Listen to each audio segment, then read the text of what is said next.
दोस्तों ज्योति सिंह ने इस गाने के लेकर पूरा पोल खोल दी और बताई है कि खेसारी लाल पे किसने हमला कराया। तो चलिए इस वीडियो में हम जानते हैं। दोस्तों अगर चैनल पर नए होंगे तो चैनल को सब्सक्राइब करिए इसे मज़ेदार वीडियो देखने के लिए। दरअसल बात है कि ज्योति सिंह का कहना है कि जो खेसारी लाल को जो हरियाणा में देखना नहीं चाहते वही हमला कराए। आपसे बता दूं भोजपुरी में खेसारी लाल अगर धमाल मचा सकते हैं तो हरियाणा में क्यों नहीं।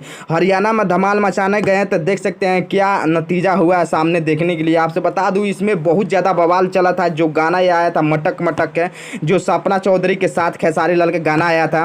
दरअसल बात है कि कुछ लोग ऐसे हैं जो चाहते हैं कि खेसारी लाल भोजपुरी में ही काम करे, हरियाणा में काम नहीं करे। क्योंकि हरियाणा में पहली बार खेसारी लाल हरियाणा में कदम उठाए थे, लेकिन पहली बार कदम उठाने से खेसारी लाल पर हुआ हमला।